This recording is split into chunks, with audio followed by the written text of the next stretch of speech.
Free task வந்தாவே டிஷ்யூவோட தான் சுத்தணும் போல இருக்கு. எப்பா என்ன மாதிரி இவ்வளவு நாள் நீங்க வந்து சாண்ட்ரா ஒரு பின்பத்துல வந்து நீங்க பாத்திருப்பீங்கல்ல, இதுக்கப்புறமேட்டு நீங்க வேற ஒரு பின்பத்துல பாப்பீங்க. அதாவது அந்த கடைசியில அந்த குழந்தைங்க 2 பேரும் பிக் பாஸ் நாங்க போக விரும்பல, 5 நிமிஷம் எங்களுக்கு டைம் கொடுங்க அப்படின்னு சொல்லிட்டு கெஞ்சிற விதங்களா இருக்கட்டும். பிரஜனை பொறுத்தளவு உள்ள வந்து நிறைய விஷயங்கள் வந்து சொல்லுவாரு. அதாவது வேற மாதிரி எதுவும் யாரையும் லெஃப்ட் ரைட் வாங்குவாரு. ஏன்னா வெளியில இன்டர்வியூல அப்படிதான் கொடுத்தாரு. அப்படியே திவ்யா எதுவும் திட்டுவார் அப்படின்னு பார்த்தா திவ்யாவுக்கு வந்து பாசிட்டிவா வந்து நிறைய விஷயம் பேசிட்டு போயிருக்காரு. எங்கேயுமே திவ்யா உனக்கு அகைன்ஸ்டா பேசவே இல்லை, தப்பா பேசல அப்படின்ற விஷயத்தையுமே சொல்லியிருக்காரு. ஃப்ரீ டாஸ்க்கு ஆரம்பிச்சிருச்சு. அது மட்டும் இல்லாம பிக் பாஸ் வந்து ஒரு ட்விஸ்டையுமே வச்சிருக்காரு. அது என்ன எல்லாத்தையுமே நம்ம ஃபுல்லாவே பார்த்துடலாம். ஹாய் மக்களே, நான் உங்க ஷாம். நிறைய பேர் வீடியோ பாக்குறீங்க, லைக்கே பண்ண மாட்டீங்க. லைக் பண்ணிட்டு பாத்தீங்க அப்படின்னா இந்த வீடியோ நிறைய பேர் ஷேர் ஆகும். லைக் பண்ணிட்டு பாருங்க. கருத்துக்கள் எல்லாத்தையுமே கமெண்ட் பாக்ஸ்ல சொல்லுங்க. ஹைப் இருக்கவங்க ஹைப்பை கூட தட்டி விடுங்க.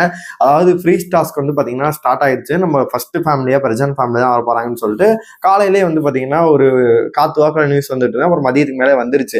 அவங்க தான் வரப்போறாங்க குழந்தைங்களோட அப்படின்னு சொல்லிட்டு. ஏன்னா ஃபர்ஸ்ட் என்ட்ரியே வந்து வேற லெவல்ல இருக்கணும் அப்படின்ற மாதிரி வந்து பிக் பாஸ் டீம் வந்து பிளான் பண்ணியிருக்காங்க. ஏன்னா வந்து இப்பயாச்சும் வந்து ஒரு ஹைப்பை கிரியேட் பண்ணி டிஆர்பி வந்து எகிர வைப்போம் அப்படின்னு சொல்லிட்டு பிக் பாஸ் டீம் வந்து பிளான் பண்ணியிருக்காங்க. அதனால வந்து இந்த டைம் வந்து பாத்தீங்கன்னா மண்டேவே ஸ்டார்ட் பண்ணிட்டாங்க. இன்னைக்கு வந்து திங்கக்கிழமை, இன்னைக்கே பாத்தீங்கன்னா ஃப்ரீ டாஸ்க் வந்து ஸ்டார்ட் பண்ணிட்டாங்க. ஆல்மோஸ்ட் பார்க்கும்போது அப்ப நேத்துல இருந்தே வந்து ஸ்டார்ட் பண்ணியிருக்காங்க. அப்ப ஞாயிற்றுக்கிழமை நேத்தே வந்து பாத்தீங்கன்னா ஸ்டார்ட் பண்ணிட்டாங்க. இன்னைக்கு வந்து அப்படியே ஒவ்வொருத்தரா வரப்போறாங்க. நாளைக்கு யார் வரப்போறாங்க அப்படின்ற க்ளூமே கிடைச்சிருச்சு. இப்ப பிரஜன் அவர்கள் உள்ள வரத்துக்கு முன்னாடி பிக் பாஸ் வந்து பாத்தீங்கன்னா ஒரு ட்விஸ்டை வந்து வைக்கிறாரு. என்ன அப்படின்னா, உங்க ஃபேமிலி உள்ள வர போறாங்க, அதுக்கு முன்னாடி நீங்க வந்து பெடஸ்டல் முன்னாடி நிக்க போறீங்க, நின்றுட்டு டோர் வந்து ஓப்பன் ஆகும், உங்க ஃபேமிலியில யாருன்னு சொல்லிட்டு காமிப்போம், திரும்பி கதவு மூடிடும். ஒரு டாஸ்கை வந்து பாத்தீங்கன்னா நீங்க பண்ணணும். அதாவது ஆக்டிவிட்டி ஏரியால பண்ண பிறகுதான் வந்து உங்க அதை முடிச்சாதான் நீங்க வந்து ஃபேமிலி வந்து பார்க்க முடியும் அப்படின்னு ஒரு ட்விஸ்டை வச்சுட்டாரு. அதாவது எல்லாம் வந்து நிக்கிறாங்க, கண்ணெல்லாம் கலங்குது. அப்படி ஏன்னா சித்ராமாவோட வாய்ஸ் எல்லாம் என் உயிரில் பிறந்த காப்பி ரைட்ஸ் அடிச்சு கூட நான் பாட விரும்பல. அப்படியே கண்ணெல்லாம் கலங்குது. அப்படி ஒரு மூமெண்டா இருந்துச்சு. சரியான ஒரு இதா எமோஷனலா இருந்துச்சு.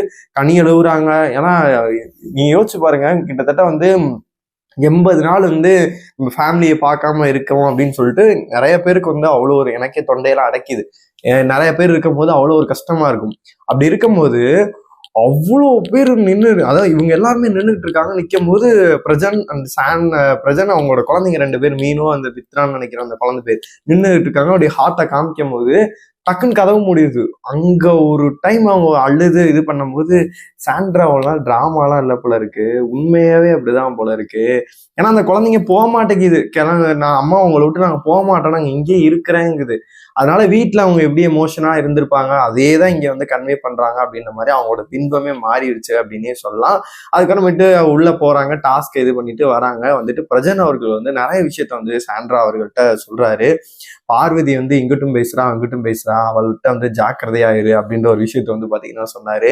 அதே மாதிரி பாத்தீங்கன்னா நிறைய க்ளூவுமே கொடுத்தாரு. நீ வந்து ஒரிஜினலா எதுக்கு வந்து ஒரு மாதிரி பயாஸ்டா இருக்க, ஒரு சிலயம் அந்த பாட்டு பாடின விஷயத்துல கனி மேல தப்பே இல்லை, நீ ஏன் வேற மாதிரி இது பண்ற. நான் வந்து என்ன நினைச்சேன் அப்படின்னா, பிரஜனை பொறுத்தல உள்ள வெளியில வந்து இன்டர்வியூ கொடுக்கும்போது அவர் என்ன சொல்லியிருந்தாரு அப்படின்னா, அதாவது திவ்யாவோட பிஆர் கும்பல் வேற மாதிரி மாத்துறாங்க அப்படின்ற மாதிரி நிறைய விஷயங்கள் ஷேர் பண்ணியிருந்தாரு. ஆனா உள்ள போயிட்டு அவர் எதை பத்தியுமே பேசவே இல்லை. திவ்யாவுக்கு லிட்டரலி சப்போர்ட் பண்ணி தான் பேசினாரு.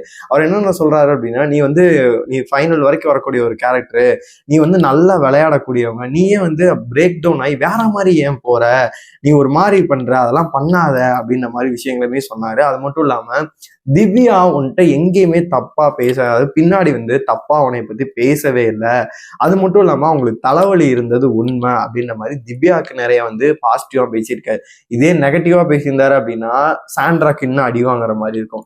இது மூலியமா பார்க்கும்போது சாண்ட்ராக்கு வந்து ஆதரவுகள் தான் அதிகமாகும். ஏன்னா அந்த குழந்தைங்க வந்துட்டு பேசிட்டு போறதெல்லாம் பார்க்கும்போது மக்கள் மத்தியில மிகப்பெரிய ஒரு இதை வந்து கிரியேட் பண்ணும். ஏன்னா சாண்ட்ராவோட பின்பமே மாறுது. இவங்க இப்படிதான் போல இருக்கு. போன வாரம் வரைக்கும் என்னவா இருந்துச்சு, இவங்க ஒரு டிராமா குயின் போல இருக்கு, டிராமா பண்றாங்க அப்படின்னு இருந்துச்சுல. பிரஜன் வந்து பேசின விதங்களா இருக்கட்டும், அவங்களோட கேரக்டர் அப்படியே பாத்தீங்கன்னா திருப்பி போடுது. இவங்க இப்படிதான் போல இருக்கு, இப்படிதான் வீட்டிலே இருப்பாங்க போல இருக்கு, இந்த குழந்தைங்களும் பாத்தீங்கன்னா இவ்வளவு அன்பா இருக்கு, அதனாலதான் அவங்க இப்படி இருக்காங்க. அந்த குழந்தைங்க போற போக்குல வந்து போட்டு விட்டு போகுது, அப்பா எங்களை அடிக்கிறாரு அப்படின்ற மாதிரிலாம் போட்டு விட்டு போகுது. அவருமே சொல்லியிருந்தாங்க, நான் நிறைய படங்கள்லாம் பண்றேன், வில் ஸ்மித் பேட்டர்ன்ல ஒரு படம் பண்றேன் அப்படின்ற மாதிரி சொல்றேன். வீட்டுக்கு போனா அவ்வளோ கால்ஸ் பாத்தீங்கன்னா வந்துகிட்டே இருக்கு, பாத்தீங்கன்னா ப்ரொடக்ஷன் கம்பெனில இருந்து அப்படின்ற மாதிரி சொல்லியிருந்தாரு. அதே மாதிரி சாண்ட்ராட்ட சொல்ல வேண்டிய விஷயங்களை கரெக்டா வந்து பாத்தீங்கன்னா சொல்லிட்டாரு என்னைய பொறுத்தளவு.